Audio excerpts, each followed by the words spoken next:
Чаму вайна здараецца? Чаму? Святога для людзей няма нічога, не падуладна розуму майму, што злыя людзі падабенства Богу. Хутка ляцяць гады, аддаляючы нас ад страшных падзей 41-45 гадоў, адышлі ў нябыт і сведкі ваеннага ліхалецця. 80 гадоў для прыроды ўзрост магутнага дуба, для гісторыі імгнення. Для нас цэлае жыццё, мост паміж эпохамі.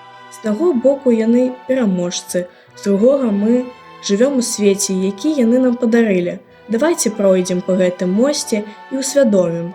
Адказнасць за мір ляжыць на нас. Вайна, 41 год, зямля пылае і стогне ад жахаў. Сотні беларускіх вёсачак знішчаны разам з жыхарамі.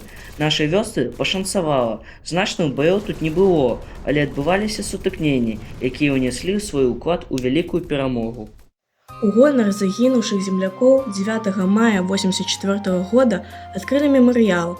Вакол яго высадзілі 6 блакітных елак па колькасці франтоў і 173 туі па колькасці загінуўшых аднавяскоўцаў. Побач знаходзяцца 5 магіл, 3 невядомыя, а 2 вядомыя. Шылаў Валерый Александрович і Хафісаў Валі Хафісавіч. Адна з вуліц нашай вёскі носіць імя Шылава. Не раз я задавалася пытаннем, хто такі Шылаў, чаму вуліца названа яго імем і што ён зрабіў для нашай вёскі.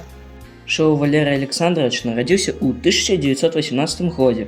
Пасля школы працаваў шафёрам. У пошуках рамантыкі ён паехаў працаваць матросам на Каспійскае мора. За трапічнай ліхарадкі вярнуўся на Урал і добравольцам пайшоў на фінскі фронт, а пазней стаў удзельнікам Вялікай Айчыннай вайны, дзе праявіў мужнасць, адвагу, знаходлівасць. Апошні бой прыняў у Залессі 6 ліпеня 1944 года. Шылаў праводзіў разведку боем каля ўрочышча Храмуша. Яго танк быў падбіты, экіпаж загінуў.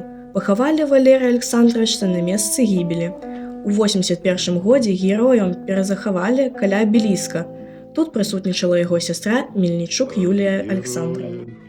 Што мы ведаем аб вайне? Лічбы, даты, факты з падручнікаў, але за імі стаяць лёсы тых, хто набліжаў перамогу. Мінула 80 гадоў, выраслі новыя пакаленні, але мы памятаем іх подзвіг. Імёны і якім коштам заваёвана шчасце жыць, кахаць, марыць пад мірным небам. Наш абавязак зрабіць усё, каб ніхто і ніколі не быў забыты. Пакуль мы памятаем, яны жывыя.